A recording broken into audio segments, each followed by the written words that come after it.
Bueno, buenos días a todos. Muchas gracias por estar hoy aquí. Muchas gracias pues de dedicar tiempo a esto que yo creo que es importante, ¿no? Que es ver cómo avanzamos, cómo se avanza la legislación y cómo podemos entre todos mejorar las condiciones en las que se hace el urbanismo y el medio ambiente en la Comunidad de Madrid. ¿No? Madrid es una región con un potencial importantísimo ahora mismo. Es una región que puede competir con otras regiones de Europa y ciudades de Europa, y que tiene una grandísima oportunidad ahora mismo de atraer inversión. La inversión que no se supo atraer cuando, por ejemplo, en el Brexit, que podíamos haber hecho Madrid un centro financiero, y que por no haber desarrollado, por no tener pues Madrid, por ejemplo, Nuevo Norte desarrollado, pues no pudimos atraer todas esas empresas, firmas que al final traen a España capital, traen inversión y traen prosperidad para muchos madrileños, ¿no? Los que hemos trabajado años en el sector del urbanismo y en el sector de la construcción hemos sufrido a la administración, ¿no? Hemos sufrido a la administración como son expertos en poner trabas, como son expertos en ralentizar, y al final eso es un coste para el administrado, es un coste para el inversor, es un coste para el promotor y es un coste también para miles de particulares que ven como sus viviendas se encarecen. Y Madrid tiene un problema grave ahora mismo de vivienda, de carestía de vivienda, de falta de suelo que pongamos en el mercado a un tiempo razonable, y esto tiene consecuencias graves para la prosperidad, para las familias, para las pymes, etcétera, etcétera. Como sabrán, nosotros en Vox somos partidarios de liberalizar el suelo, de poner el máximo suelo posible, exceptuando el que esté especialmente protegido por tema medioambiental o de patrimonio, en el mercado, para así conseguir controlar pues este nivel de precios, este encarecimiento tan brutal que al final está provocando a las familias pues graves problemas, ¿no? Nosotros hace años ya nos escuchan a todos hablar de todos estos temas. En la ley Ómnibus se ha trabajado en esta línea, se ha trabajado en la línea de flexibilizar los suelos, se ha trabajado en la línea de eliminar ideología, se ha trabajado en la línea de eliminar todo aquello que supone una traba para el administrado. Creo que el equipo de Vox, que aquí tenéis pues, a José Luis Bartolomé, a Íñigo Enrique de Luna, a Javier Ortega también, y todo el equipo de Vox ha hecho un trabajo, y Lucio, por supuesto, también, que no te he dicho, un trabajo, yo creo que un buen trabajo en la sombra, para conseguir introducir temas que si no hubieran estado en la ley. Temas que quizás por no haber trabajado nunca desde fuera de la administración, pues los que estaban redactando la ley no las tenían en mente, ¿no? Y yo creo que esto es muy importante. Yo recuerdo una conferencia hace tiempo, en el 2018, creo que estaban muchos de los de empresas como Asprima, yo creo que estaba promovida por Asprima, esa conferencia donde hablamos y criticamos, ¿no? ¿Cómo podía ser que viviendas en Madrid, 26.000 viviendas en Boadilla, se paralizaran porque no había estudio de impacto de género, ¿no? ¿Cómo puede ser? ¿Cómo puede ser la inseguridad jurídica a la que estamos llevando, no solo al particular que tiene miedo a perder su casa con el tema de la ocupación, sino a todo aquel que invierte, que arriesga, que pone su dinero para poder poner vivienda en el mercado, que tenga que ver frenado su proyecto por la ideología que un gobierno que se supone que no es de izquierdas impone? En la Comunidad de Madrid toda ley, toda norma tiene que pasar por un estudio de impacto de género. Bueno, hemos conseguido también que esto en el urbanismo no ocurra, y esperemos que lo podamos llevar a otras muchas más leyes, ¿no? En medio ambiente también. ¿Cómo puede ser que la Agenda 2030, toda esa agenda ideológica que ya es de tintes neomarxistas, pues se nos imponga absolutamente a toda la legislación, ¿no? Esto crea la ideología al final en la política, cuando se lleva a las leyes, cuesta dinero, supone una traba al administrado y además es una concesión a la izquierda que nosotros no estamos dispuestos a hacer. Aquí lo que tenemos que conseguir es tener un proyecto para Madrid ilusionante. Llevamos más de 20 años solo hablando de Madrid Nuevo Norte. A mí me lo han inaugurado 7 veces, la misma maqueta, en los pocos años que llevo de diputada. ¿Qué proyecto tenemos para Madrid? Falta ambición en la región de Madrid. Falta ambición, falta un proyecto ilusionante que sepamos hacia dónde va la ciudad. No podemos seguir con proyectos de hace 20 años que además ahora es necesario adaptar a la nueva realidad. Han cambiado los gustos de los que van a tener esas viviendas, ha cambiado el cliente de oficina, ha cambiado el tejido empresarial y de comercio, y es necesario que el urbanismo vaya por delante de todo eso.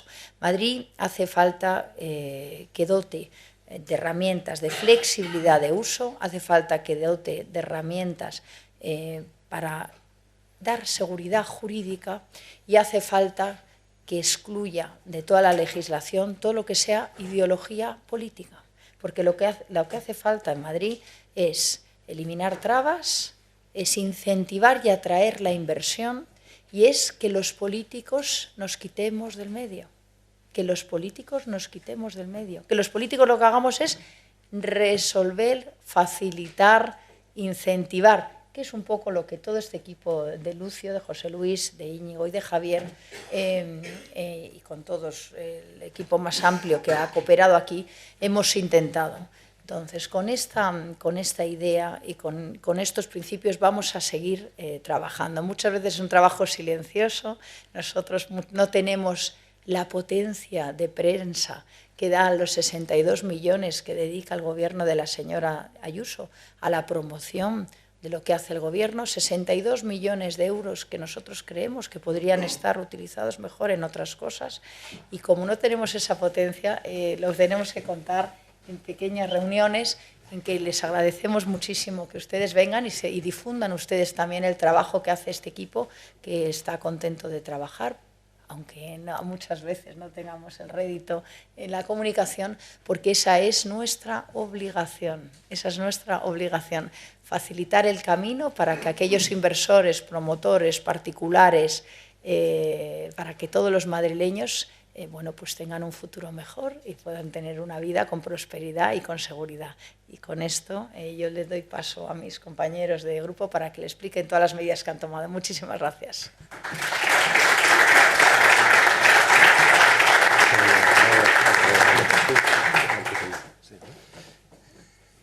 Buenos días.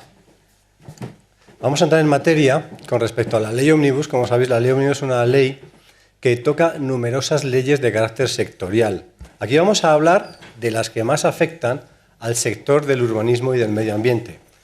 Para ello tenemos la presencia de dos destacados parlamentarios del grupo de Vox en la Asamblea de Madrid, como es José Luis Ruiz Bartolomé y Íñigo Enrique de Luna, que son los que han gestionado, los que han negociado en materia de urbanismo y medio ambiente, respectivamente. Sobre este tema, yo lo dividiría en varios bloques, porque existen distintas modificaciones. Uno, la Ley 995 de medidas de política territorial, suelo y urbanismo, que estaba parcialmente derogada en la Comunidad de Madrid, que había quedado únicamente para efectos puramente residuales relativos a lo que son las actuaciones en suelo no urbanizable, y por otro la Ley 9/2001 del suelo de la Comunidad de Madrid, que a su vez afecta a tres aspectos muy concretos. Uno, planeamiento, que es lo que afecta fundamentalmente a todos los técnicos, redactores de planeamiento. Dos, gestión, que afecta a los ayuntamientos, porque los ayuntamientos son los que se encargan, uno, de interpretar lo que es la normativa urbanística, y dos, de aplicar. La ley la redacta la Asamblea de Madrid, pero la aplican los ayuntamientos, eso es muy importante. Y en tercer lugar, lo que es en materia de disciplina. Entonces, sin más trámite, José Luis, sí, enuméranos novedades que hemos conseguido introducir en la Ley 995 de medidas de política territorial, suelo y urbanismo de la Comunidad de Madrid. Bueno, muchas gracias, buenos días a todos. La verdad es que, como todos sabéis, bastantes de vosotros habéis colaborado también con nosotros de alguna manera en introducir o en... bueno, nosotros hemos intentado coger esa sensibilidad del sector, de la sociedad en general, para que cuando se pusiera en marcha bueno, los cambios de la ley Omnibus, pues fueran unos cambios que tuvieran sentido y estuvieran alineados con el sentido común y con la realidad, que es lo que muchas veces pasa con otros tipos de políticos que no ven estas cosas. Empezando, casi desde antes de las modificaciones en ley Omnibus, yo sí quería recordar que el Gobierno o el Partido Popular tenía siempre la pretensión de hacer una ley del suelo nueva, completamente de cero. Y nosotros les convencimos de que no era ese el camino si pretendíamos sacar modificaciones de la ley de una manera más o menos rápida y que fuesen eficaces desde ya, ¿no? Lo antes posible. Y bueno, pues la verdad es que creo que les convencimos, que nos hicieron caso y que, bueno, gracias a eso hemos ido introduciendo bueno, pues bastantes cosas que yo creo que además responden, si uno echa un poco la vista atrás y mira el programa electoral de Vox en el año 19 con el que nos presentamos a esta candidatura, a esta asamblea, pues prácticamente podemos decir que se ha cumplido en un porcentaje altísimo, ¿no? Respecto de esta primera ley 995, como sabéis, las modificaciones se han centrado sobre todo en los proyectos de alcance regional. Los proyectos de alcance regional no estaban bien diseñados, en la medida en que sabéis que desde que se pusieron en marcha esta forma de poder hacer incidencia en el urbanismo, no se habían llevado a cabo prácticamente más que uno. Y habían los demás sido pues, un fracaso. Parecía muy razonable que esta figura se le pudiera dar una mayor trascendencia, porque es verdad que hay muchísimas veces en las que llegan proyectos muy interesantes para la Comunidad de Madrid y no había una manera eficaz, rápida, con seguridad jurídica para llevar a cabo esos proyectos en la provincia. En ese sentido, las modificaciones que se plantearon nos parecían que estaban bastante bien, pero sí que habíamos notado que había algunos fallos, que es donde hemos intentado meter un poco nosotros, especialmente nuestras aportaciones. Eso que nosotros veíamos que era problemático estaba sobre todo basado en la ausencia de alguna referencia específica y concreta a la necesariedad de establecer la utilidad pública de esos proyectos de alcance regional. Y en ese sentido hemos creído que estábamos dando un paso más allá, otorgando seguridad jurídica a cualquiera de estas intervenciones a través de esa justificación de utilidad pública que consideramos que es esencial para que todos los ciudadanos de Madrid se sientan protegidos. Y sobre todo porque hay veces que yo creo que se piensa que que es inevitable que la derecha vaya a ganar de manera permanente en la Comunidad de Madrid. Y eso no tiene por qué ser así, puede pasar que cambie. Entonces no podemos dejar tampoco herramientas jurídicas que estén, no bien diseñadas en manos de supuestamente una izquierda que pueda gobernar en Madrid dentro de a lo mejor 50 o 100 años, ¿no? Pero la cosa es que puede llegar a pasar. Y también creíamos que no se había puesto tampoco demasiado foco en la protección del suelo, ¿no? Porque una de las modificaciones que se introducen es que antes había una restricción sobre determinados tipos de suelo en los que se podía llevar a cabo proyectos de alcance regional. Ahora se ha eliminado esa restricción, pero hemos exigido que se integrase el respeto a la legislación ambiental y sectorial de aplicación, que es una manera de quedarnos todos bastante tranquilos al respecto. Y básicamente eso y algunas otras cosas que también inciden en la importancia a la que se debe seguir dando a los municipios, incluso en estos proyectos que digamos que trascienden lo municipal, pero que también el municipio tiene que seguir teniendo voz y tiene que seguir teniendo opinión, pues sería un poco, yo creo que daríamos ya por terminado un poco la visión global de los proyectos de alcance regional. Eso es. Una postilla importante para que nos situemos y veamos realmente el escenario que hemos generado es que del año 95 a día de hoy, es decir, 27 años, fijaos lo encorsetado de la ley 995 para llevar a cabo actuaciones de alcance regional, que yo en las negociaciones llamaba alcance autonómico, porque como todo el mundo sabe, Madrid no es una región. La cuestión es la siguiente: solo un proyecto ha visto la luz en 27 años al amparo de estos proyectos. Uno nada más. Lo cual es absolutamente atroz. ¿Por qué se producía esta situación? Por el nivel y el grado de encorsetamiento, la dificultad en la tramitación y el exceso de control. Lo lógico, lo normal, lo natural, la tendencia obvia es decir, bueno, vamos a liberalizar toda esta situación, pero con moderación, porque todos sabemos los excesos legislativos que nos llevan inexorablemente, y en el urbanismo más, de un extremo a otro, de no poder hacer nada a poder hacerse todo. Ese control se ha llevado a cabo. Y a diferencia de otras legislaciones autonómicas que dicen todas las actuaciones que se puedan llevar a cabo en suelo no urbanizable deberán contener un marcado interés público. Aquí se ha huido de esa calificación de interés público porque, y yo os pregunto, ¿qué es el interés público? ¿Alguien lo podría definir? Si yo lanzo una idea, ¿podéis decir qué es interés público? Hombre, para unos sí, a lo mejor para otros no. Pues efectivamente, el interés público es un concepto jurídico indeterminado. Y para los que hemos trabajado en la administración local toda la vida, os volví a decir en Román Paladino, el interés público es lo que quiere el político de turno que se haga, y punto. Es triste, pero es así. El interés público es lo que el político quiera que se lleve a cabo. Unos gustarán unas cosas y otros otras. De esa situación ha habido que huir. De tal manera que no hay que decir, la administración no tiene que acreditar el interés público, es quien hace la promoción de esa actuación del proyecto, quien tiene que, y dice la ley, fundamentar el interés público. Si no hay fundamentación del interés público, ya no digo justificación, digo fundamentación, que es lo que dice la ley, no se procede a la aprobación del proyecto de alcance regional. Una vez aprobado el proyecto de alcance regional, una cuestión importante es que ya no hace falta calificación. La aprobación del proyecto significa que lleva la calificación urbanística previa ya inherente. Y se ha eliminado lo de la declaración de viabilidad en principio, que era una fase previa que dilataba toda la actuación, con lo que se intenta ganar agilidad para actuaciones en suelo no urbanizable, cosa que hasta ahora era, como he dicho, absolutamente imposible. Una vez visto la modificación de la ley 995, pasamos a la ley, al nudo gordiano de lo que es la actuación urbanística de la Comunidad de Madrid, la ley 9/2001. Y fundamentalmente las actuaciones de dotación, que es en primer lugar. Empezamos por, efectivamente, vamos a hacer un repaso de algunos de los elementos que pensamos que son más interesantes o más importantes en esta modificación, que es amplísima, como todos sabéis y habéis podido estudiar y hemos hablado muchas veces con vosotros, ¿no?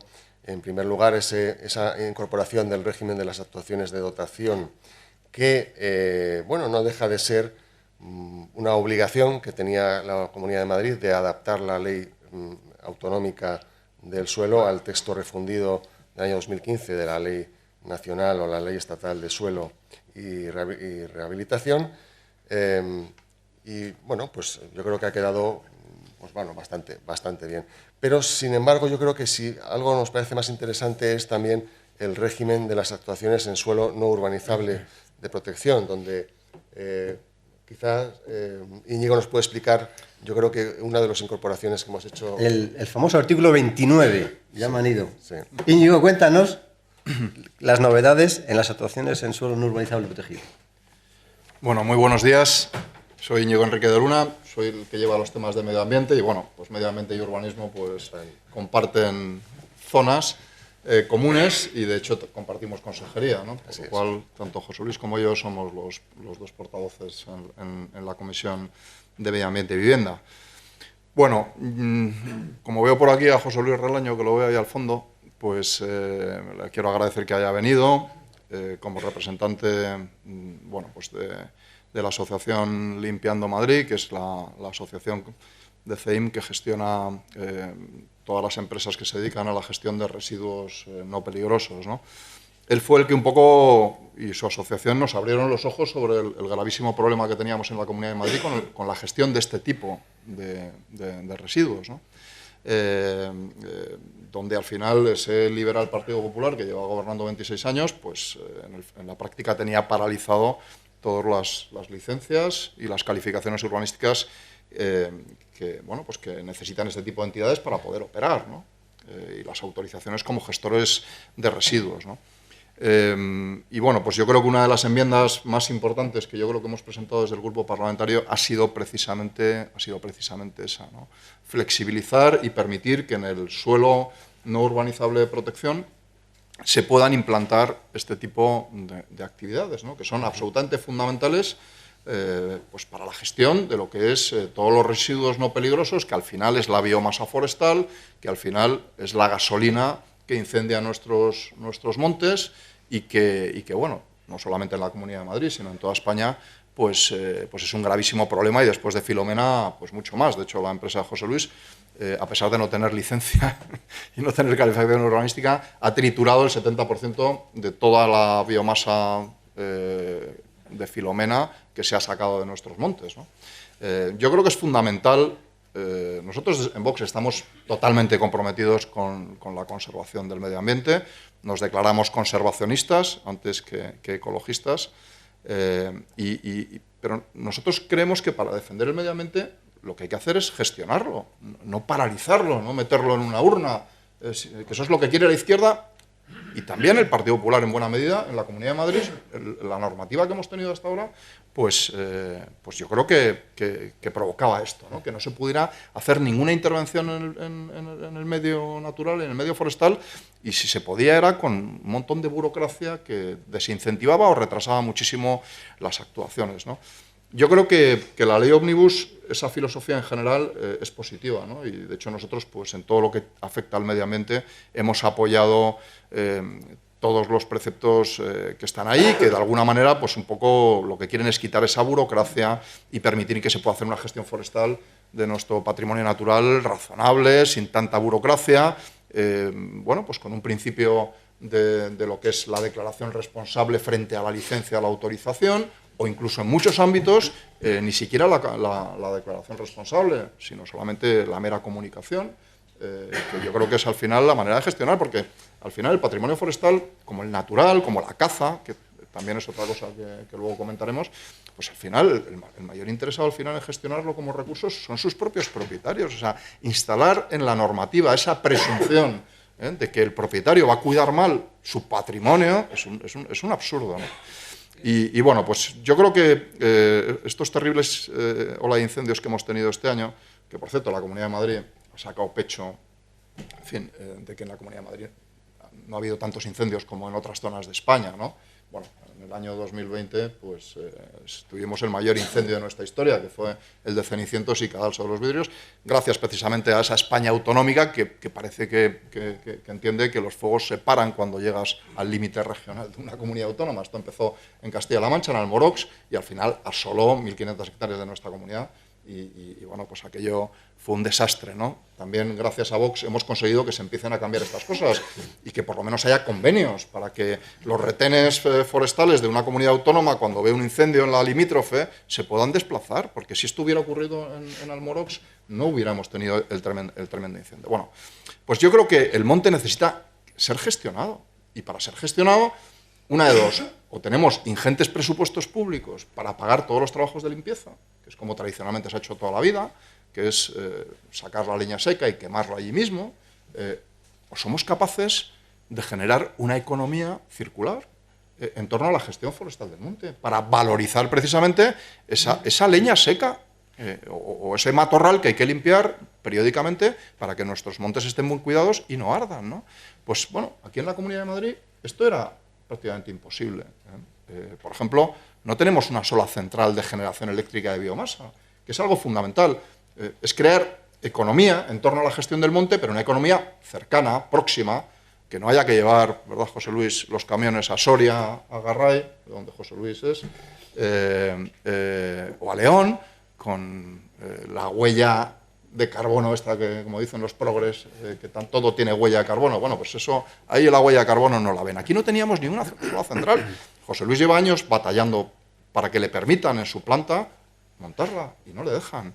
Bueno, pues yo creo que precisamente gracias a esta enmienda del Grupo Parlamentario Vox se va a permitir precisamente que en el suelo no urbanizable de protección se puedan implantar actividades de tratamiento y gestión de residuos y también de valorización de la biomasa forestal. Es decir, que podamos empezar a tener economía cercana al territorio en la gestión del monte, ¿no? Yo creo que eso va a crear puestos de trabajo. O sea, la España vaciada, bueno, Madrid no tiene ese problema realmente, ¿no? Pero es verdad que la revitalización del mundo rural pasa fundamentalmente por crear actividad económica ligada al territorio. Y yo creo que esta enmienda de Vox va precisamente ahí, ¿no? A ayudar a que se creen en ese 55% de superficie protegida y forestal que tiene la Comunidad de Madrid, que se empieza a crear una economía local que ayude a una buena gestión de nuestro monte, que se previenan los incendios forestales. Ya sé que estos temas como me apasionan, pues no me callo, no me está mirando aquí José Luis. Y bueno, pues yo creo que esto va a ser una cosa muy positiva que yo creo que espero que en los próximos años ayude a crear ese tejido empresarial. Gracias, Íñigo. No me puedo resistir a hacer una postilla sobre el artículo 29 de la Ley del Suelo, que es la que sabemos que regula el suelo no urbanizable. Y es que hemos conseguido algo que ya era un tema casi personal.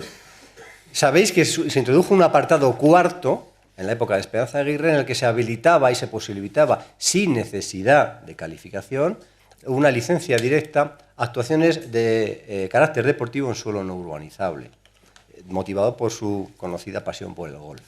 Esta situación llevó al absurdo, aparte que el artículo estaba mal redactado, que hablaba del suelo rústico en lugar del suelo no urbanizable, pues llevaba a la posibilidad de que uno podía construirse perfectamente de manera impune con una licencia municipal el Santiago Bernabéu en una zona de protección forestal. Mañana. Pero el agricultor que quería hacer un abrevadero para su ganado tenía que pasar por calificación urbanística previa y mendigar durante 5 años la autorización de la Comunidad de Madrid. Y en este apartado 4 hemos conseguido suprimirlo. Ya esta famosa actuación directa con licencia del Ayuntamiento de usos deportivos en suelo urbanizable ha quedado suprimida, que también es un logro en ese sentido. Bueno, José Luis, cuéntanos los logros de la Ley 9/2001, aparte de la que nos han adelantado ya. Seguimos, voy a intentar, es que son muchas cosas y bueno, se nos va a comer el tiempo rápidamente, voy a intentar ser breve, pero yo creo que hay una de las grandes novedades de esta ley también es el nuevo estatus que se le conceden a los planes especiales, ¿no?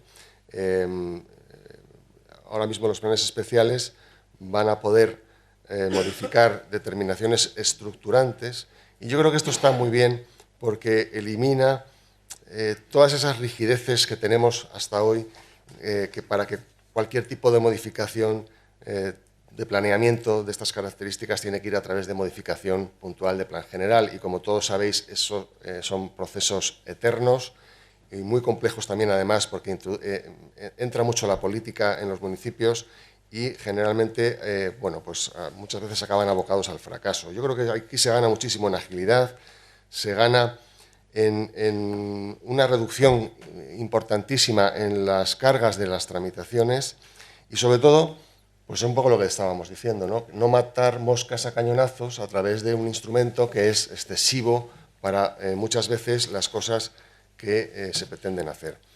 Y, bueno, pues evidentemente estos planes especiales tienen una serie de limitaciones y además tiene alguna implicación que luego a lo largo de la ley en otro momento lo comentaré. Es uno de los puntos claves también en el artículo 36 sobre las redes públicas, la posibilidad que se ha incorporado ahora, y leo textualmente, ¿no? Este uso, y se está refiriendo al de vivienda, sujeta a algún tipo de régimen de protección, podrá implantarse en suelos vacantes de la red de servicios o de la red de equipamientos prevista en el apartado 2b segundo, que se refiere a los equipamientos tales como educativos, culturales, sanitarios, asistenciales, deportivos, recreativos, administrativos y demás usos de interés social.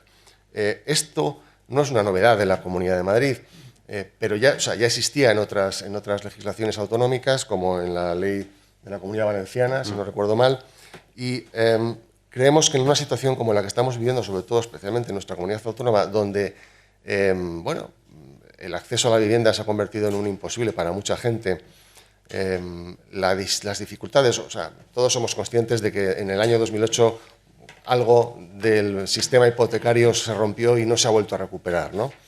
Y eso ha llevado a muchísima gente a tener que intentar vivir en modo de alquiler, por cierto, con las dificultades que supone hoy día ser propietario, arrendador, con la inseguridad jurídica que tenemos en el país, con esa ocupación propiciada desde el Gobierno de España y desde el mundo, sobre todo, de Podemos, ¿no? Como se puede ver en el caso de Cataluña. Entonces, al final, tenemos que hacer algo para revitalizar el mundo de la vivienda y sobre todo el acceso a los más jóvenes en formato de alquiler, también en propiedad, pero en este caso es una medida muy destinada al asunto del alquiler, mediante la utilización de esos espacios dotacionales, que siempre hay un exceso de espacios dotacionales en los planes parciales, como todos sabéis, porque tenemos, bueno, los típicos PAUs de Madrid súper consolidados, pero con un montón de parcelas vacías que en ningún momento se van a ocupar porque no hace falta a lo mejor tantas dotaciones, pero que sin embargo se exigen y que bajo este artículo pues nos va a permitir el poder destinar esas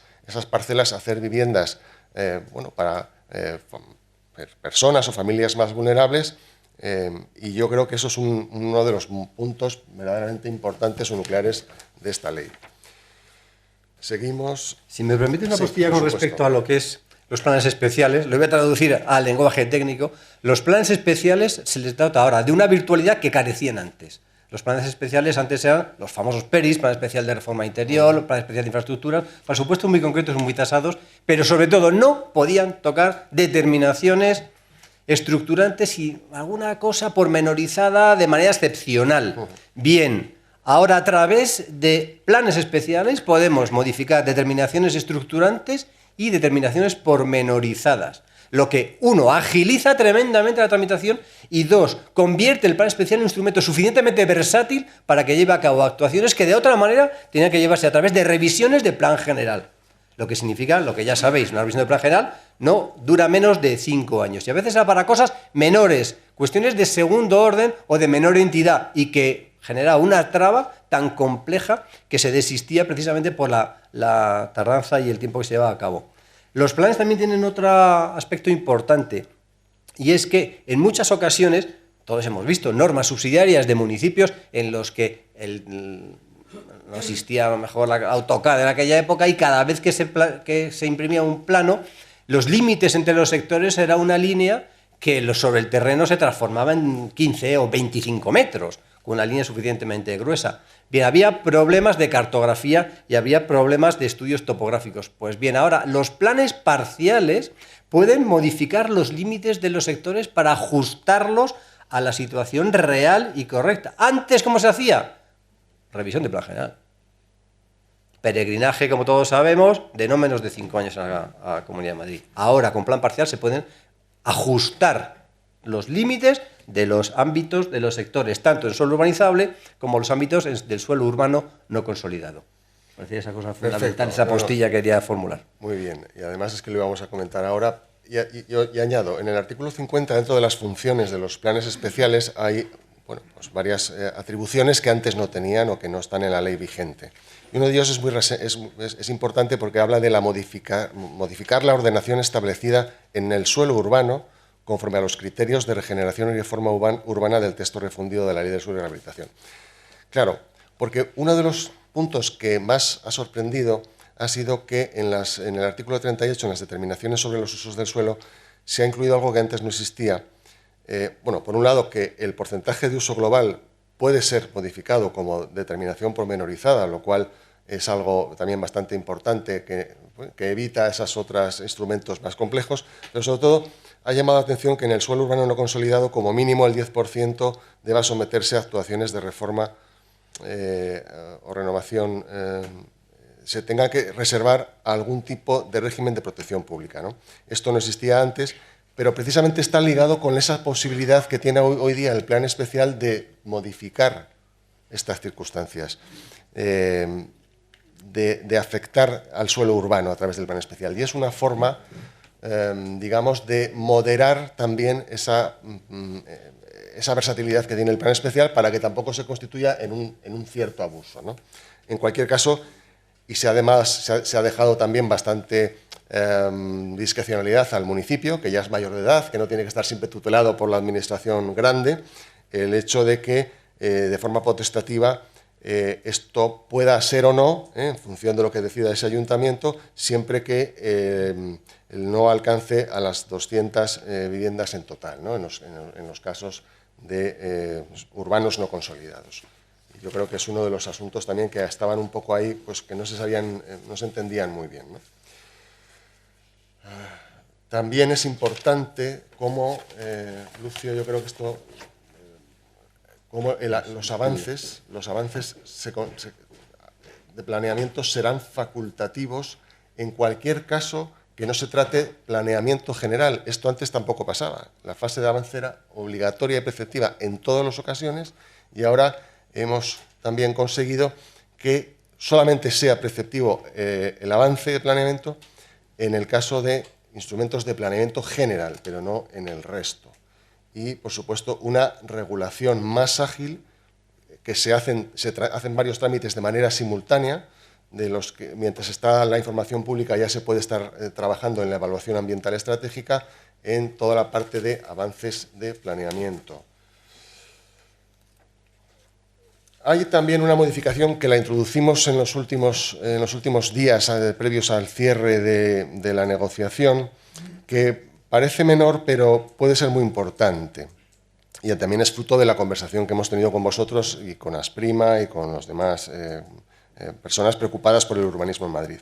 Y es en el caso de las modificaciones de los planes de ordenación urbanística. Entonces, el artículo al que me estoy refiriendo, o al apartado, es cuando dice cualquier modificación de planeamiento que conlleve por sí misma o en unión de las aprobadas en los 2 últimos años a contar desde la fecha de aprobación inicial un incremento superior al 20% de la población o de la superficie de suelo urbano en ambas categorías, y aquí terminaba, supondrá el ejercicio pleno de la potestad del planeamiento a través de la necesaria revisión del plan. Claro, quedaba un poco en duda si el suelo urbanizable sectorizado estaba incluido o no en esta prescripción, con lo cual decidimos que se introdujera de manera pues concreta y escrita, y así al final dijimos la superficie de suelo urbano en ambas categorías o de suelo urbanizable sectorizado ya previsto en el planeamiento general del municipio. ¿Por qué? Porque si no, con la aprobación de la ley Ómnibus, probablemente hubiera obligado a muchísimos municipios de la Comunidad de Madrid a iniciar los trámites de una revisión del plan general, tal y como estaba redactado, o cómo se podía interpretar. Y creemos que eso no es lo que estaban esperando ni los municipios, ni los que queremos que haya más suelo a disposición de los madrileños para que puedan tener sus viviendas. Bueno, yo creo que es una de las aportaciones también claves por parte nuestra, sí, y que estamos bastante orgullosos. Creemos también que hay 2 asuntos que son fundamentales, como son la corrección de errores materiales, porque, claro, hasta esta ley hace falta hacer una modificación puntual del plan general para una corrección de error material. Es algo totalmente absurdo. Se ha introducido un artículo 69 bis que específicamente nos permite hacer esto y, claro, te evitas, esto lo puede hacer directamente el Pleno Municipal, y te evitas todo tipo de tramitación al respecto, que hasta ahora pues era una verdadera tortura. Es que todos sabemos lo que es cada vez que un ayuntamiento intenta hacer una modificación puntual. Y una de las cosas que yo creo que además nos encanta, porque está mucho en el espíritu de Vox, es el artículo 85 bis, que Lucio es uno de los grandes fans de las TAUs, de las transferencias de aprovechamiento, que, bueno, pues explícalo si quieres. Gracias. Las transferencias de aprovechamiento urbanístico, las famosas TAUs, lo digo así como enunciado porque me parece probablemente el logro más importante que hemos obtenido con la ley Ómnibus. ¿Por qué? Las transferencias de aprovechamiento urbanístico era un instrumento que existía previamente en la legislación estatal, que cuando empiezan a legislarse las distintas comunidades autónomas por mor de la ley, de la sentencia del Tribunal Constitucional del año 97, que declara las competencias son exclusivamente autonómicas, se suprimen en algunos supuestos las transferencias de aprovechamiento urbanístico, y concretamente en la Comunidad de Madrid quedaron eliminadas, quedaron derogadas. Lo cual era una pena, porque había aprovechamiento susceptible de ser materializado en un ámbito de suelo urbano que no era posible físicamente y no lo podías transferir a otro ámbito, a otra parcela, otra actuación. Ahora por fin hemos conseguido que no los promotores o los propietarios de suelo no pierdan aprovechamiento lucrativo susceptible de ser materializado. ¿Por qué? Porque el aprovechamiento lucrativo que tenía el promotor previsto desarrollar, si no lo podía materializar, se repercutía en el coste de las viviendas que sí podía materializar, con lo que indirectamente las viviendas resultaban hasta más caras. Esta situación provoca lo siguiente. 1. Las famosas TAUs se generan como elemento puramente privativo. Y se puede llegar a acuerdos entre particulares para transferencia de aprovechamiento urbanístico, siempre que 1 esté dentro del mismo área homogénea, 2 esté dentro del mismo, o en su defecto, el mismo ámbito de actuación, o en tercer lugar, que tenga la misma ordenanza zonal, conforme al planeamiento. En esos casos es perfectamente posible las transferencias de aprovechamiento urbanístico. Se propone al ayuntamiento, el ayuntamiento lo aprueba, no hay que pasar por la Comunidad de Madrid. Y una vez aprobado por parte del ayuntamiento, se otorga la escritura pública, con una serie de requisitos que hay que acompañar. 1, levantamiento topográfico, y 2, una ficha de lo que son las parcelas con el estudio de las edificabilidades. Y una vez que se haya aprobado, se inscribe, 1, en el registro de la propiedad, y 2, y esto es muy importante, en el registro de transferencias de aprovechamiento urbanístico, que cada ayuntamiento tiene que empezar a establecer ya. Tiene una nueva obligación municipal, crear los registros de transferencia de aprovechamiento urbanístico para que exista un control y para que exista un orden con relación a esas transferencias que se han llevado a cabo. Esto es básicamente perfecto, lo que me parece más importante de esa novedad. Muy bien, perfecto. Hay otro artículo, 97 bis, que hemos también introducido directamente nosotros, y veo por ahí además a José Luis Oñate y a Luis Testeros, con los que hemos compartido antes de entrar yo en política mucho en los sectores complejos de Pozuelo, ¿no? Donde tantos diferentes sectores allí conviven y tienen una serie de redes que comparten y que esto no estaba previsto en la ley. Se hablaba de las cargas urbanísticas, pero no se hablaba de qué pasa cuando esas cargas afectan a pues como en el caso de Pozuelo, que algunas veces pues son 6 u 8 sectores, ¿no? Claro, y aquí hemos introducido un artículo para que esto quede fijado y que se establezca ya con un criterio claro, ¿no? Y así, leo solamente el primer párrafo: cuando el desarrollo de varias actuaciones integradas requiera la ejecución de una o varias redes públicas que, formando parte de las obras de urbanización, presten servicio a más de una actuación integrada, el planeamiento urbanístico las definirá como redes comunes y establecerá los criterios de imputación del coste de ejecución que corresponda a cada ámbito de actuación o sector de conformidad con el principio de equidistribución. Y a tal efecto los propietarios podrán constituir una entidad urbanística colaboradora para la gestión y ejecución coordinada cuyos estatutos contendrán al menos las siguientes circunstancias, etcétera, ¿no?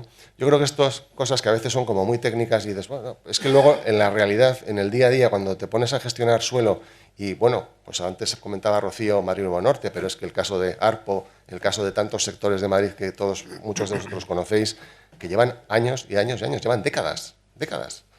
Muchos llevan desde los años 70 y 80, ¿no? En gestión y 90. Entonces, claro, estas pequeñas cosas que a veces parecen, bueno, que son, pues al final son todo arreglos que vas haciendo aquí y allá para intentar que el engranaje funcione y que las cosas pues vayan a una velocidad un poco superior, que no siempre se consigue. Si me permites, una aplicación práctica del 97 bis. Esto es muy importante. Es que cuando haya actuaciones de obras de urbanización que exceden de un sector porque es un ámbito que afecta, o es una red general que afecta a distintos sectores, ¿cómo se solucionaba esto hasta día de hoy? Pues como buenamente podía cada uno de ellos. El ayuntamiento lo que hacía era tutelar el ámbito a través de crear un convenio con los 3 o 4 sectores afectados y adelantaba muchas veces dinero a los efectos, con un plan especial de infraestructuras, por ejemplo, los efectos de llevar a cabo toda la implantación de esa red general. Y a medida que se desarrollaban los sectores, porque no todos se desarrollaban simultáneamente, iba compensando con esos sectores a través del convenio correspondiente, que tenían que adelantar dinero unos, otros no, etcétera. Lo cual era tremendamente complejo. Ayuntamientos pequeños o de menor capacidad se veían imposibilitados para llevar esta actuación, porque no podían afrontar esa financiación. Ahora, ¿qué se ha conseguido? Que todos y cada uno de los sectores, cada una de las juntas de compensación de los distintos sectores, formen por encima de ellas otra entidad de conservación, otra junta de compensación para la ejecución de esas obras de carácter que excede del ámbito estrictamente del sector, con la finalidad de que se pueda ejecutar, que sea viable y que los costes efectivos y reales los soporten, como parte del coste de urbanización los propios titulares de suelo. Nada más que esa cuestión práctica. Bueno, siguiente artículo que queremos comentar es el 148, donde se introduce una nueva forma de realización de la calificación urbanística. Y aquí sí quiero dar paso a Íñigo, porque ha sido también su gestión en la sombra la que ha conseguido que esto, bueno, pues yo creo que un procedimiento mucho más ágil y más dinámico y más a favor también de las explotaciones en el mundo rural. Muchas gracias, José Luis. Bueno, yo creo que esa enorme burocracia que pesa sobre el mundo rural es uno de los factores que hace que el mundo rural pues esté con los problemas que tiene de despoblamiento. Es decir, lo ha dicho antes Lucio, si resulta que para construir un abrevadero para tu ganado tienes que pedir una calificación urbanística, que al final es una figura de duplicidad de los controles administrativos frente a la licencia municipal, pues todo eso al final, y luego encima eso le sumas que la Comunidad de Madrid tardaba una media de 2 años en conceder este tipo de autorizaciones, pues al final teníamos la situación que teníamos, ¿no? Nuestros agricultores y ganaderos, por ejemplo, perdían los fondos europeos del Programa de Desarrollo Rural, del segundo pilar de la PAC, porque al final, pues como necesitabas la calificación urbanística y la licencia municipal para obtener esos fondos, pues resulta que esa modernización de tus instalaciones agrícolas y ganaderas no las podías hacer, ¿no? Y de hecho, si uno se mete al final, que es algo que yo he hecho en muchas ocasiones, ¿no?, en el desglose, en el desarrollo de esos fondos europeos, todo eran bienes muebles, ¿no? Todo eran ordeñadoras, tractores, pero no había nada inmobiliario. ¿Y por qué? Pues porque había una gran traba, que eran las famosas calificaciones urbanísticas. Yo creo que haber conseguido que todo eso desaparezca, pues yo creo que es algo muy importante. No es que no vaya a haber un control, pero lo va a hacer el ayuntamiento. No tiene sentido que la Comunidad de Madrid tenga que tener ese doble control sobre el suelo no urbanizable de protección, ¿no? Yo creo que es el suelo rústico al final, donde se mueven nuestros agricultores y ganaderos, ¿no? Yo creo que esto es muy importante y creo que esto va a ayudar mucho a dinamizar nuestro mundo rural. Así es. Desde el punto de vista práctico, ¿en qué se traduce? Algo fundamental, yo creo que algo que también es la segunda cuestión probablemente más importante de la modificación de la Ley 9/2001, y es que las calificaciones urbanísticas ya no las va a conceder el Consejo de Gobierno de la Comunidad de Madrid, ni la dirección, dependiendo de la actuación que se lleve a cabo, sino el ayuntamiento. Ojo, yo creo que para muchos se os va a abrir un mundo absolutamente insólito. No, va a ser el ayuntamiento a partir de ahora quien puede otorgar las calificaciones, pero claro, con una serie de requisitos. Uno, habrá necesidad de un informe sectorial del órgano sobre la materia afectada, y dos, el estudio ambiental previo si está previsto como tal la normativa de medio ambiente. Nada más que esos requisitos. Plazo de duración máxima. Todos sabemos, las calificaciones urbanísticas llevan años. Desde que el agricultor o el ganadero quería establecer o instalar el abrevadero famoso, hasta que lo concedía y después obtenía la licencia municipal, se pasaron muchísimos años. Bien, la reducción ahora es importante. La ley dice, la nueva ley, señala el plazo de duración desde el momento de la solicitud hasta que se concede de 3 meses. 3 meses, lo cual supone un avance y una agilidad importante inexistente hasta ese momento. Y después la calificación urbanística legitima la ejecución de las obras, pero sin perjuicio de la obtención de lo que se llama ahora título habilitante, que es la licencia o la declaración responsable, o la nada, que a veces hay actuaciones que no requieren absolutamente. Y así me das pie para comentar los títulos habilitantes. No estaba preparado, pero no se salió muy bien. Cuando vosotros sabéis que esta legislatura se ha partido en dos, ¿no? Pues en la primera parte de la legislatura, hasta la convocatoria de elecciones anticipadas del año 20, ¿no?, o 21, perdón, solamente habíamos aprobado una ley aquí, que era la Ley 1, ¿no?, la Ley 1/2020, claro, tenía que ser la 1, que es la que introducía los títulos habilitantes, la declaración responsable en la Ley del Suelo.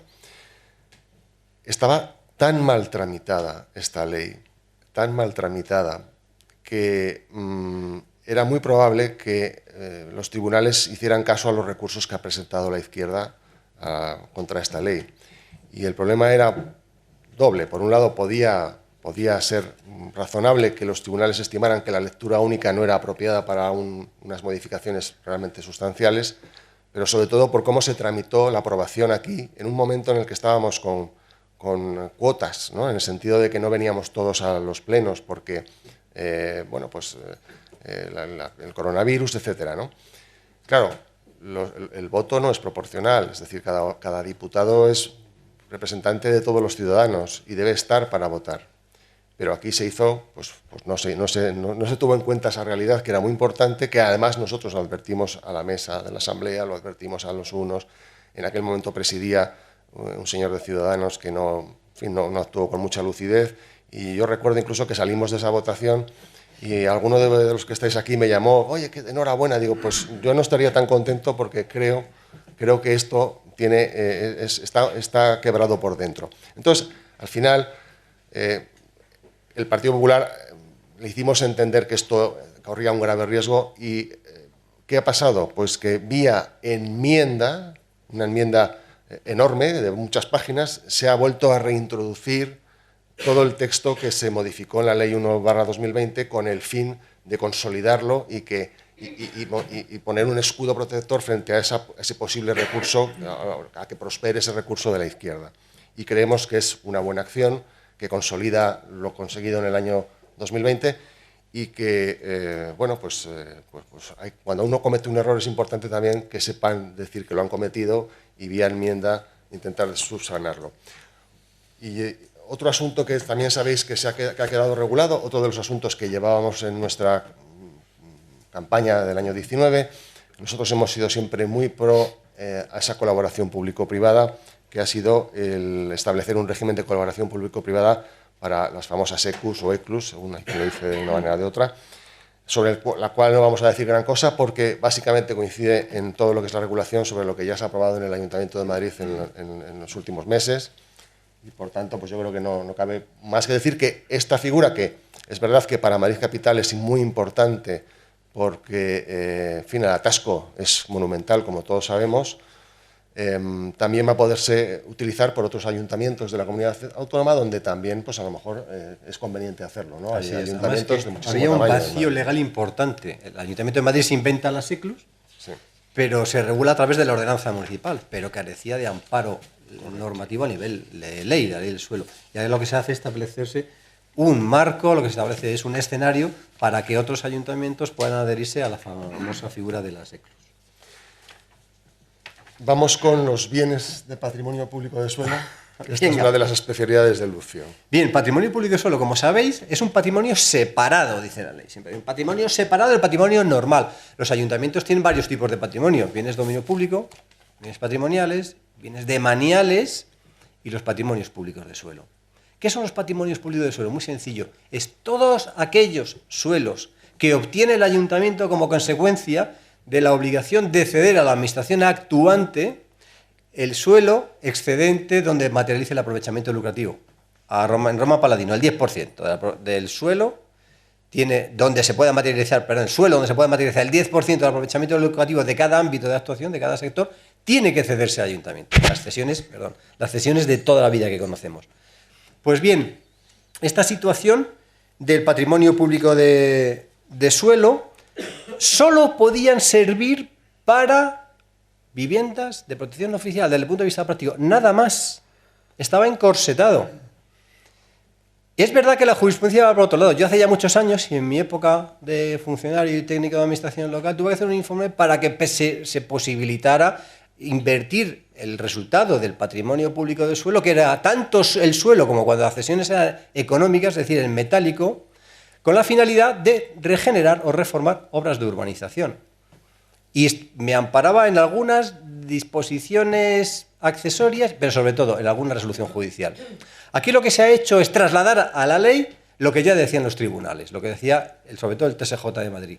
Es, ojo, que dentro de lo que es el patrimonio municipal de suelo no es solamente a usos, como decía, usos de utilidad pública o interés social, y se transformaba nada más que en vivienda protegida. No, caben, medidas de reforma y regeneración urbana y también, y esto ha sido también una inclusión que hemos hecho muy importante, el ejercicio, y leo textualmente, de nuevas actividades empresariales o ampliación de las existentes. Si a través del patrimonio municipal de suelo se consigue esta finalidad, también estaría previsto. Como sabéis, el patrimonio municipal de suelo es un patrimonio finalista.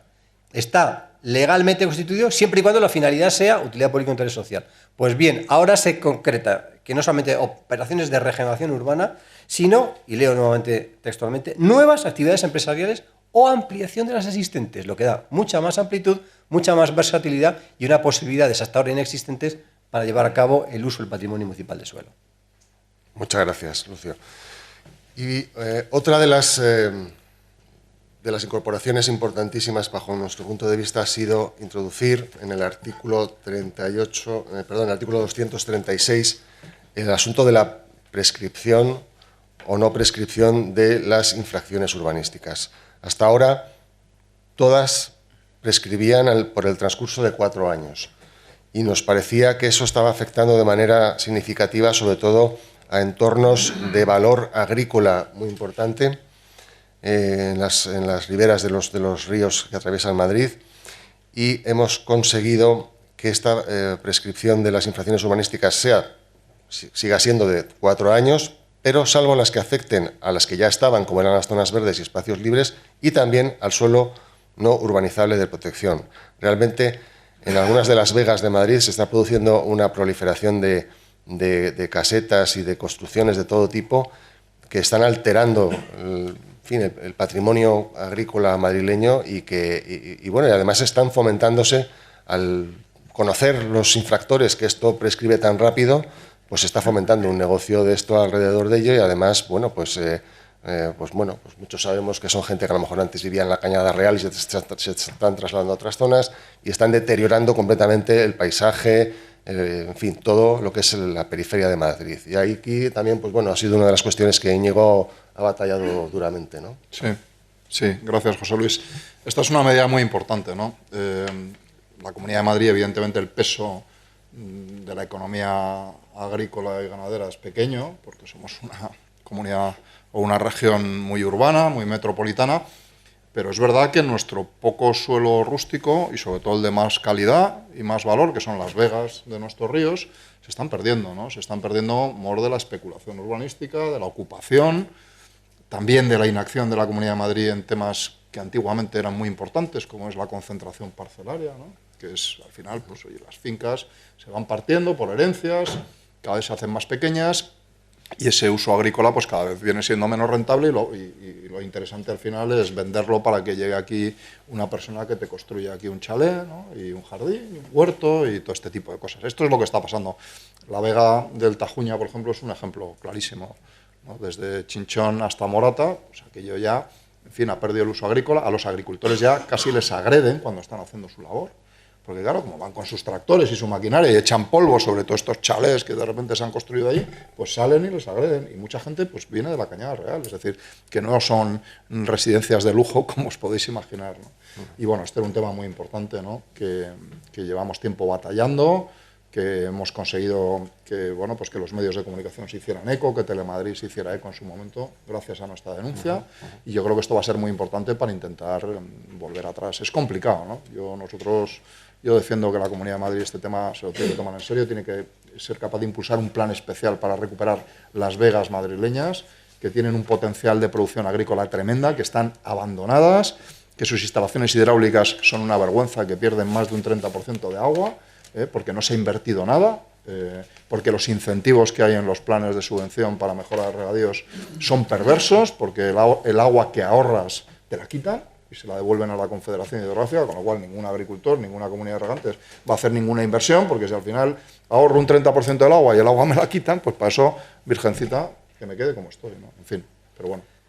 La traducción práctica de esta... Es que es un tema que no me puedo resistir porque me fascina especialmente. Escuchad, todo el régimen urbanístico está sujeto a un plazo de prescripción que marcaba la ley, que era de 4 años. Y cerrabais una terraza en la calle Hermosilla y prescribía esa infracción urbanística a los 4 años porque la habíais dotado de una modificabilidad que no había. Pero os hacíais un palacete en medio de un monte preservado, en medio de un suelo no urbanizado especialmente protegido, y prescribía a los mismos 4 años, desde la terminación de las obras. Desde la terminación de las obras. ¿Qué ocurre? Que el mirador que se ha cerrado en la calle Hermosilla era fácilmente visible y una infracción urbanística fácilmente detectable. Pero la ejecución en un monte preservado, en una finca de X mil hectáreas, no era fácilmente ni susceptible en ningún caso de ser controlado. ¿Qué provocaba esto? Que esa infracción urbanística, por el paso del transcurso del tiempo, prescribía. ¿Y qué ocurre con la prescripción? Que está, uno, fuera de ordenación, según la ley del suelo, y dos, que se había perdido totalmente la posibilidad de poderlo demoler, lo que generaba un problema bastante serio. Y luego en ayuntamientos pequeños, que fuera lo que es el área metropolitana de Madrid, son prácticamente todos, no llevan a cabo actuaciones de demolición, no llevan actuaciones de infracción urbanística, y se las llevan es con la intención nada más que poner una sanción, pero no de demoler. Al fin y al cabo, oye, son votantes. Al fin y al cabo es que su hijo va al mismo colegio que el mío. Es que me lo encuentro todos los días en la panadería y no se demuele. Y cuando van a solicitar, y esto es lo peor, porque hemos conseguido que esas infracciones urbanísticas no prescriban, pero cuando se va a la Comunidad de Madrid el concejal de turno o el alcalde del pueblo correspondiente a solicitar amparo a la Dirección General, le dicen que si, esto lo he presenciado yo en numerosas ocasiones, si no tiene usted valor para demoler, no haberse presentado al alcalde. Oye, es que necesito la tutela del ayuntamiento, yo no lo puedo hacer, no tengo medios, no tengo mecanismos. No, y la Comunidad de Madrid mira para otro lado.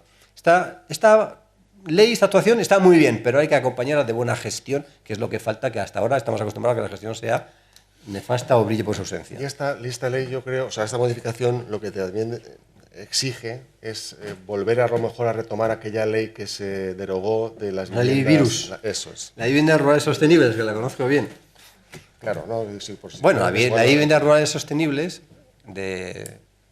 porque ahora mismo hay un vacío legal, ojo mi punto. Claro, la derogó Cifuentes indebidamente, sobre todo está muy bien redactada, porque me tocó hacerla a mí.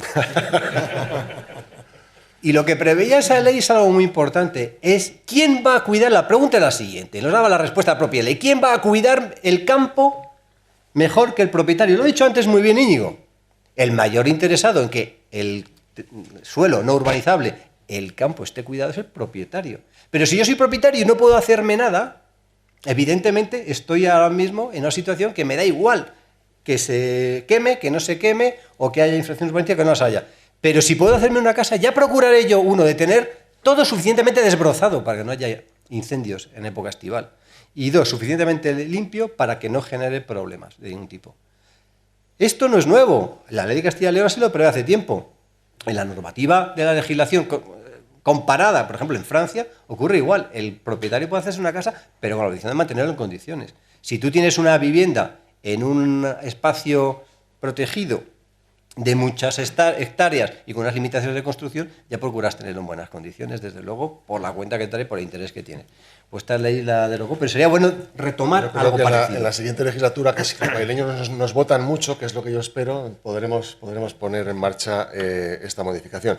Y antes, ya nos queda muy poco para hacer este repaso global, que terminaremos con la disposición adicional cuarta, que yo llamo de disposición adicional monasterio. Sí mencionar unas enmiendas que se introdujeron al final también en la disposición derogatoria única, que son 2 artículos de 2 leyes más o menos similares de medidas fiscales y administrativas, una de finales del año 2000 y otra de finales del año 2015. Es importante estas 2 enmiendas por la trascendencia que tienen. Muchos de vosotros a lo mejor no lo sabéis, porque yo, antes de entrar en política, no lo sabía. Y es que de manera habitual y recurrente, y gracias a estas leyes, a estos 2 artículos que se van a derogar ahora, que si no se derogan mediante la ómnibus, se iban a derogar mediante una ley que hemos planteado también nosotros, se permite, se facilita la regularización de ocupantes irregulares en las viviendas públicas de la Agencia de la Vivienda Social, que todos conocemos o todos llamamos IBIMA, ¿no? Esto es un drama, ¿no? Es decir, hay muchísimas, numerosísimas promociones de vivienda de la Agencia de Vivienda Social que tienen, bueno, pues en fin, docenas de viviendas que han sido regularizadas por personas que se han metido en esa vivienda sin tener título para ello, saltándose una cola que hay de 4.000 familias en Madrid que están esperando tener una vivienda social y haciéndole la vida imposible además a los demás que cohabitan, a los que sí que están ahí con título habilitante, digamos, porque han merecido estar en esas casas porque son familias vulnerables y tienen bajos ingresos y les han concedido esas viviendas. Es posible que a lo mejor en un momento dado, ante una situación de hecho que fuera, pues, que se les haya ido de las manos, pues dijeran, bueno, vamos a habilitar una regularización masiva un poco para limpiar y empezar de cero. Pero lo que hemos visto, y eso fue un poco lo que nos dijeron cuando detectamos este problema, decían, no, esto pasó en el pasado, pero ya no está pasando. Lo cierto es que está pasando, y además hablas con los inquilinos, los pocos que se atreven a hablar, porque tienen miedo, porque son muchos de los que están de ocupantes irregulares, son gente que se dedica pues, a negocios un poco ilegales, a trapicheo de droga, son gente a veces violenta, y entonces, claro, los vecinos pues callan, no salen en las cámaras, no hablan. Nosotros hemos estado con media docena, haciendo a lo mejor intentando hacer vídeos con ellos para difundir luego en las redes sociales y hacer llegar a los madrileños este problema, y en muchos de ellos, en la mayoría, salvo en uno, todos nos han pedido salir de espaldas y con la voz distorsionada, ¿no? O sea, un poco para que entendáis de lo que estamos hablando, no es ninguna broma. Y esto nos dimos cuenta cuando llegamos aquí. Nadie había dicho nada. La izquierda, como es un tema que el tema de los ocupas les gusta, o sea, no es que estén en contra, sino que les gusta, pues nunca habían criticado ni puesto el dedo en la llaga de estos asuntos. Y claro, pues el PP, mientras un problema no está en los medios, no existe. O sea, el problema existe solamente cuando aparece en los medios y me puede hacer daño. Si no, el problema no existe y no me voy a ocupar de él. Entonces, claro, llegamos nosotros y empezamos a hablar de este asunto. Y como decía, ante esa primera razón que nos dieron, que podíamos decir, bueno, pues es algo del pasado, pero como veíamos que en la constancia del día a día no era así, ¿cuál fue nuestra sorpresa cuando en las memorias anuales, donde establecen cuáles son los objetivos que ha conseguido la comunidad cada año, en la parte dedicada a la Agencia de la Vivienda Social, no tenían ningún rubor en reconocer pues cosas como de las 500 contratos de arrendamiento nuevos que hemos hecho este año, 157 corresponde con regularizaciones de ocupantes irregulares. Pero ¿cómo es posible que tengáis el descaro de reconocer esto, no? Entonces, claro, era el año 2017, 2018, 2019, 2020. No estábamos hablando de cuando se aprueba esta ley. Y todos los años era la misma mecánica. Siempre era entre un 30 y un 50% los que se estaban regularizando, sabiendo que hay, como os digo, 4.000 familias que están esperando en la lista de espera.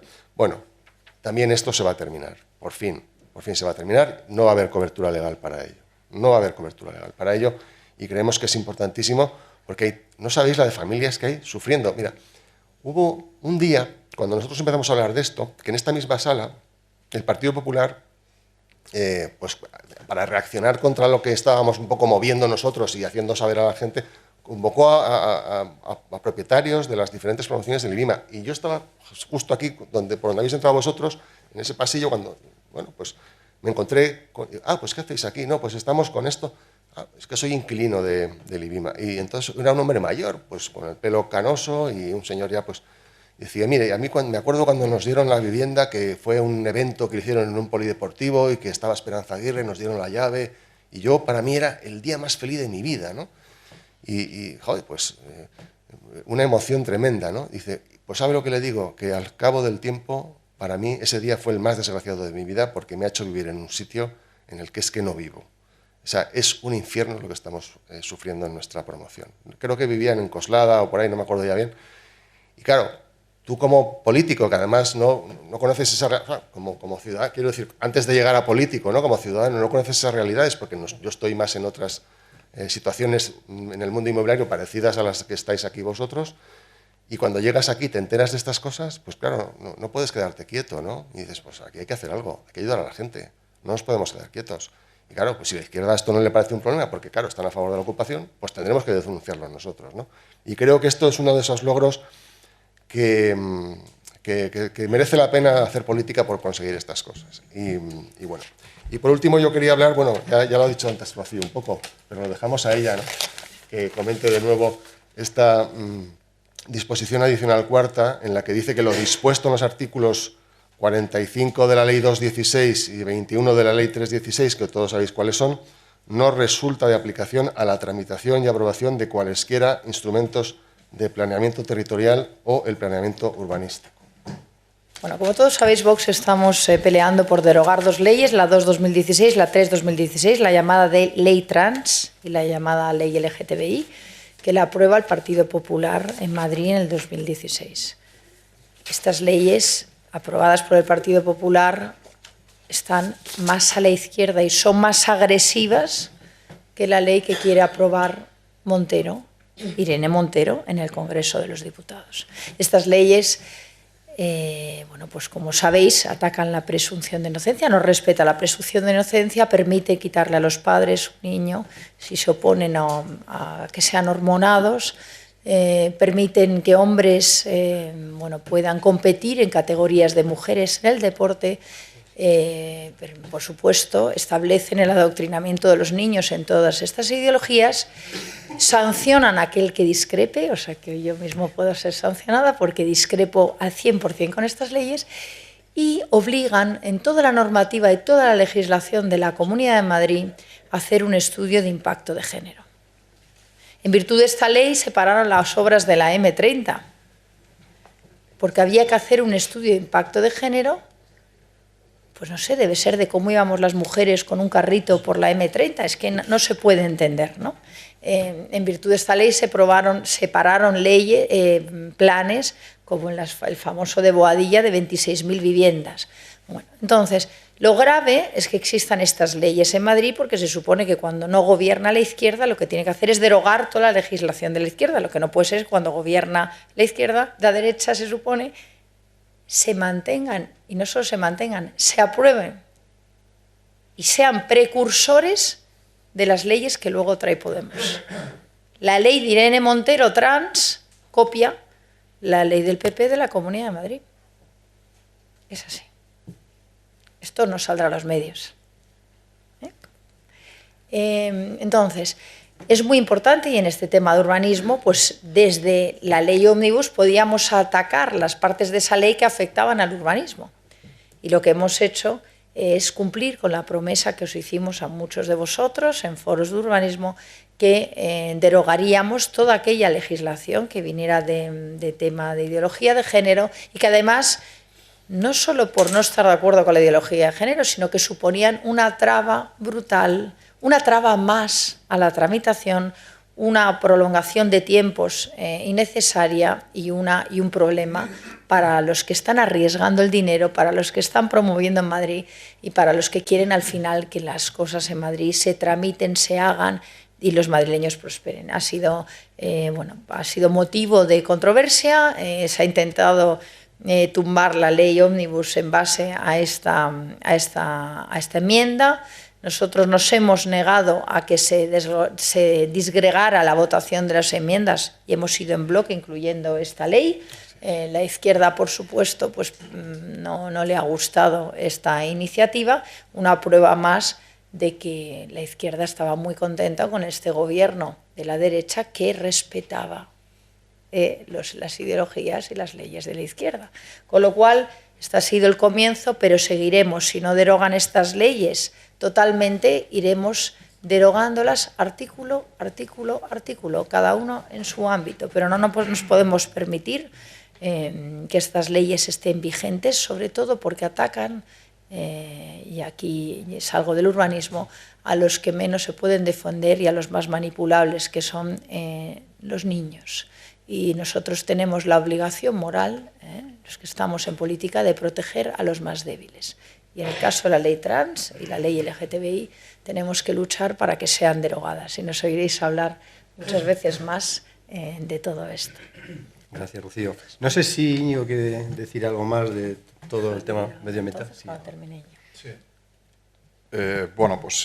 Sí, para ganarme a pulso el calificativo de ruralillo que me pone mi jefa, pues tengo que hablar también de otras cuestiones, como por ejemplo el tema de la caza, ¿no? Que también hemos aprovechado la ley Ómnibus, que modifica 50 textos normativos para también, pues aunque el Partido Popular en su proyecto no lo contemplaba, pues intentar flexibilizar ciertas restricciones que había con respecto, por ejemplo, a la utilización del hurón, ¿no? Que en la ley de fauna y flora estaba taxativamente prohibido, salvo que te dieran un permiso excepcional, y que todo el mundo que conozca un poco el medio rural, que conozca el problema de las plagas de conejos, que ahora mismo están haciendo muchísimo daño a la agricultura y también a la ganadería, pues el hurón al final es una herramienta de gestión y no tenía sentido que estuviera prohibido en la ley de fauna y flora. Y eso se ha eliminado gracias a nuestra enmienda, igual que se va a permitir también el control de la fauna salvaje en las vías pecuarias, ¿no? Que estaba taxativamente prohibida en la Comunidad de Madrid y curiosamente no en la ley del Estado de vías pecuarias. Y eso también se va a permitir porque muchas veces los márgenes de las vías pecuarias son reservorios de conejos, en fin, y al lado pues hay parcelas, hay tierras de labor y lógicamente pues al final los propietarios se quejaban muchísimo. También las especies exóticas invasoras, que es un grave problema que tenemos, ¿no?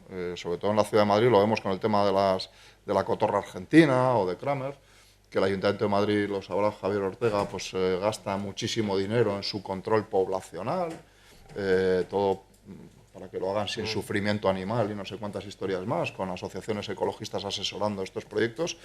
Los complejos del PP de siempre. Pues nosotros aquí lo que hemos permitido también es que los cazadores también puedan ayudar a controlar este tipo de... Porque, en fin, si son invasoras, pues lo que hay que hacer es erradicarlas porque están contaminando nuestra biodiversidad y nuestro medio natural. Y luego, finalmente, sí, me parece importante también reseñar, porque también hay algunos representantes municipales que en lo que tiene que ver con la administración local, en esta ley ómnibus, en la ley del suelo de la Comunidad de Madrid, la ley 2, perdón, la ley del suelo no, la ley de administración local de la Comunidad de Madrid, la ley 2/2003, bueno, se introduce una modificación para incluir las mancomunidades de interés regional, que eso es una cosa que creo que también tiene bastante interés, es decir, en la Comunidad de Madrid, bueno, el mundo local, el Partido Popular en 26 años, pues tampoco le ha hecho mucho caso, ¿no? Y bueno, pues aquí han ido proliferando muchísimas mancomunidades, que tenemos como 55, en la Sierra Norte, que son los pueblos más pequeños de la Comunidad de Madrid, hay 15. Cada una, pues en fin, de su casa, ¿no? Y bueno, pues lo que queremos de alguna manera es racionalizar los pequeños municipios rurales de la Comunidad de Madrid. Somos 144 municipios menos de 20.000 habitantes que son los que pueden crear estas mancomunidades, pero una, no 51. O sea, que haya una por comarca, ¿no? Nosotros, yo creo que el mundo rural de la Comunidad de Madrid necesita una visión comarcal. Nosotros siempre lo hemos dicho. Yo no sé si son 20.000 habitantes el número que tiene que tener un municipio para ser eficiente, para tener capacidad de gestión de sus propios recursos. Los estudios dicen que sí. Bueno, pues creemos ese tipo de unidades que sean o no sean el paso previo a una futura integración y una municipalización de la comarca, que es aquello que yo creo que en pocos defendemos, porque no tiene sentido que en España haya 2.200 ayuntamentos, la mayoría de ellos sin capacidad de gestión de sus propios servicios y sometidos permanentemente a una tutela del gobierno regional, ¿no? Entonces, bueno, pues en estas mancomunidades nosotros también hemos ayudado a mejorarlas. En fin, la recogida y tratamiento de residuos se había excluido de sus competencias porque tienen que cumplir al menos 10, que ahora van a ser 11, y luego hemos incluido el tema del apoyo y asistencia técnica a las unidades comarcales de policía local, que bueno, nosotros creemos que el mundo rural está absolutamente dejado de la mano de Dios, no tiene, la Guardia Civil, por desgracia, no existe ya, y los fines de semana menos. Y bueno, pues si al final estamos defendiendo que cualquier ciudadano de la Comunidad de Madrid, viva donde viva, tenga un acceso a una misma cartera de servicios municipales obligatorios, pues la policía local también lo es, ¿no?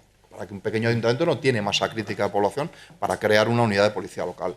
Pero si se mancomuna, si se crea una asociación voluntaria para la prestación conjunta del servicio de policía local, que es como se llama el nombre que la legislación estatal establece, pues entonces sí será posible, ¿no? Lo que pasa es que la Comunidad de Madrid ahí es donde tiene que estar. Nosotros lo que decimos es que la Comunidad de Madrid, como antigua Diputación Provincial, tiene que estar apoyando sobre todo a los pequeños municipios rurales, porque, en fin, ¿de qué vale financiar la policía local de Majadahonda, de Móstoles, de Pozuelo, bueno, por cierto, de la capital, de Madrid, fuera, ¿no? Que está excluida absolutamente de cualquier plan y programa que hace la Comunidad de Madrid, bien sea de seguridad o del tipo que sea, ¿no? O del programa regional de inversiones, ¿no?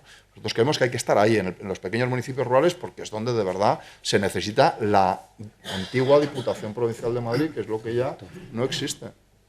Muchas gracias, Íñigo. Antes de pasar la palabra a vicepresidente nacional de Vox, Javier Ortega, para que cierre el acto, quería hacer una simple reflexión. Si observáis todo lo que se ha puesto en manifiesto, tiene un denominador común fundamental, que es sentido común. Lo que se pone sobre la mesa por parte de Vox en la ley es sentido común, que es algo que se echaba en falta.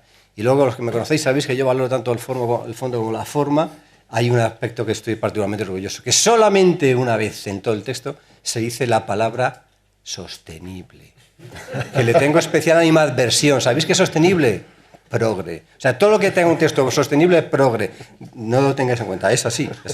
Entonces, Javier, por favor, gracias. Bueno, pues muchísimas gracias, Lucio. En primer lugar, muchísimas gracias al Grupo Parlamentario de Vox en la Asamblea de Madrid. Gracias, Rocío. Gracias, José Luis. Gracias, Íñigo. Gracias, Lucio. Gracias a todos los diputados y a los técnicos y a todos los asistentes en esta jornada tan importante sobre el urbanismo. Yo quisiera dar unas brevísimas palabras, no tanto en mi condición de vicepresidente del partido, sino en mi condición de portavoz del Grupo Municipal de Vox en el Ayuntamiento de la capital de España y como candidato ya oficial en las próximas elecciones de mayo del 23 a la alcaldía.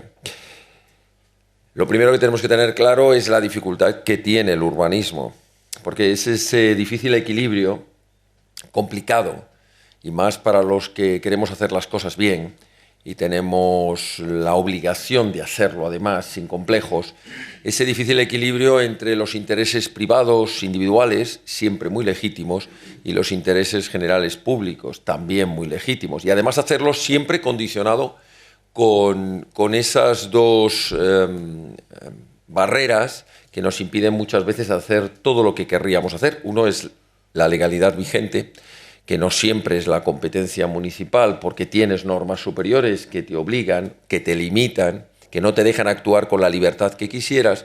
Y luego, por supuesto, la capacidad presupuestaria, porque el urbanismo cuesta dinero y, por tanto, aunque tiene mucho de imaginación, y de eso los arquitectos lo sabéis bien, la imaginación muchas veces soluciona problemas que para otros solo es a base de poner más dinero, pero necesita recursos económicos. Ese equilibrio complicado, pero yo quisiera hacer hincapié en lo difícil de la política, pero también en lo que para nosotros es un auténtico reto. Nos enfrentamos, por un lado, a la defensa dentro de Madrid capital, y ese es nuestro reto, del patrimonio urbanístico, del patrimonio arquitectónico que tenemos en nuestra ciudad, frente a la especulación insolidaria que se ha producido con gobiernos municipales de todos los colores. Gobiernos de la derecha cobardada, gobiernos de la izquierda radical, la especulación insolidaria que se ha llevado por delante desde hace décadas a una parte importante de nuestro patrimonio arquitectónico y urbanístico. Hablábamos en la entrada de qué pena lo que pasó en el Paseo Recoletos, en la Castellana, con tantos pequeños palacetes, pero es que el día a día nos sigue enseñando que siguen perdiéndose singularidad y patrimonio dentro de la capital de España. Y digo singularidad porque es otra de las grandes batallas, la defensa de la singularidad, de la personalidad de nuestros barrios y de nuestros distritos, frente a un maldito globalismo uniformador que quiere que todo sea igual, y que ocurre esa cosa que no sé si os habrá pasado, pero a mí me choca y además me produce verdadero daño. Es viajar por diferentes ciudades de España, de Europa, y encontrarte que las ciudades son exactamente iguales, que no eres capaz de distinguir, que a ti te colocan en un determinado barrio, en una calle, empiezas a mirar el McDonald's, el edificio moderno, el otro, y en qué se diferencian, pues en nada, a otro que está en la costa o otro que está en la montaña. Y esa personalidad de nuestros barrios, nuestras ciudades, que lo hace total y absolutamente diferente, como lo somos las personas y como lo son las diferentes provincias y regiones de España, ¿no? Por tanto, frente a esa especulación y frente a esa uniformidad, queremos esa defensa de un urbanismo con personalidad, con respeto, con singularidad. La otra cuestión que también se ha mencionado es luchar contra un urbanismo paralizado, que igualmente gobiernos supuestamente de derechas y gobiernos de izquierda han incrementado. Y aquí hay que combatir, en primer lugar, una burocracia administrativa que ha paralizado proyectos, que hace eternas las licencias más elementales, más lógicas, de sentido común. Oiga, se me está cayendo el edificio, permítame usted acometer esta obra. Oiga, esto va a mejorar el edificio. No, pero es que está protegido ya, pero está protegido, pero si no me deja actuar, dejará de estar desprotegido porque desaparecerá. Esa burocracia terrible, que los que habéis trabajado en el sector, trabajáis en el sector, sabéis que para mover un solo papel, lograr una sola autorización, una sola certificación, son meses, papeleos, peleas. Claro, de ahí vienen luego las corruptelas administrativas y políticas. Claro, es que ya sabemos cómo es esto. Yo te pongo muchas trabas y cuando tú vengas la cuarta vez te doy a entender, ¿os acordáis de la operación Guateque? Te doy a entender que para que tu licencia salga adelante lo que tienes que poner es pasta encima de la mesa. O llegaremos a algún tipo de acuerdo cuando hagas esa promoción de viviendas y veremos a ver qué parte me toca. La otra lucha, por tanto, importante, junto con la burocracia, es la corrupción. La tercera también se ha mencionado, hay que liberalizar suelo. No es posible que vivamos encajonados. Claro, la especulación, la oferta y la demanda tiene mucho que ver también con cuánta oferta hay y, por tanto, el precio de la vivienda, el precio del suelo, y esa base de dedicarse a restringir ese suelo público que muchas veces está ahí baldío durante décadas cuando hay zonas de la ciudad que ya no soportan más presión urbanística. Y la última de las menciones, la última de nuestras grandes batallas, va a ser contra la batalla ideológica, que es el colmo, aquí se ha puesto algún ejemplo, pero esa intromisión dentro de las leyes que nos obliga por condicionamientos que nada tienen que ver con razones lógicas, urbanísticas, de sentido común, de necesidad social, sino que tienen que ver con cuestiones de imposición ideológica. Se ha citado aquí el género, pero podemos citar igualmente el fanatismo climático,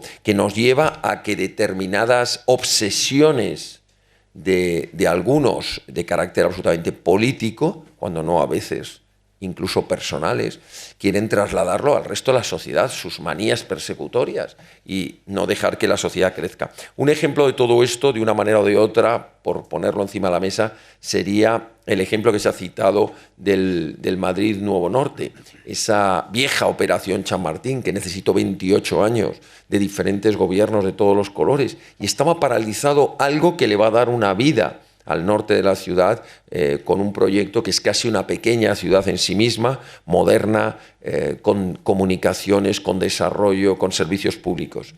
Y estuvo paralizada hasta que Vox entró en el ayuntamiento y se produjo algo muy sencillo, que dijimos que en el primer pleno ordinario de Cibeles propondríamos el apoyo al desbloquear esa operación y que pudiera salir adelante. Y ocurrió algo mágico. Y es que todos estaban en contra y todos votaron a favor. Esto os digo que fue así, porque fueron en muy pocas horas. ¿Y por qué se produjo esto? Por lo de siempre. Porque la derechita cobardada vio que si nosotros dábamos el voto a favor y la izquierda, con todas sus peculiaridades, pero al final, con tal de ganarle una batalla al recién estrenado alcalde, votaba a favor, al final se iba a quedar fuera de juego. Y a la izquierda le pasó lo mismo, pensó, estos se van a apuntar el tanto aquí los del nuevo equipo de gobierno con sus, en aquel momento, socios preferentes. Luego nos dio una patada y nos sustituyó por los de Carmena. Pero en aquel momento éramos los que habíamos facilitado la investidura.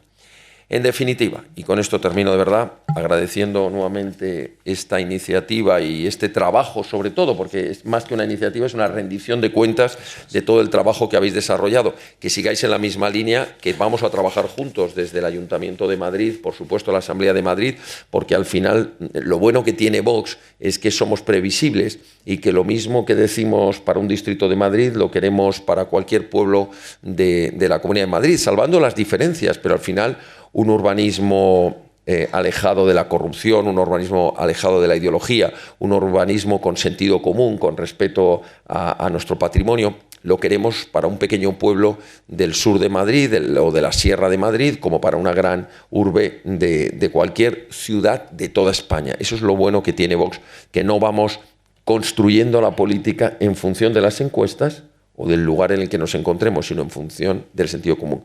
Así que seguro que tenemos mucho trabajo por delante y desde la candidatura de Vox en la capital de España y con el apoyo del grupo parlamentario, al que os pediremos ayuda, por supuesto, para acertar en el mensaje del urbanismo, seguro que vamos a empezar a cambiar las cosas de todo lo que no ha hecho la izquierda ni la derecha y de lo que no se han atrevido a hacer, porque eso es lo bueno, que nosotros actuamos sin complejos y nos importa muy poco lo que se haya hecho hasta ahora o lo que algunos nos amenacen con las 7 plagas si nos atrevemos a hacerlo. Pues lo vamos a atrever y además que tengan por seguro que lo que prometemos tenemos la buena costumbre de llevarlo a la práctica. Gracias.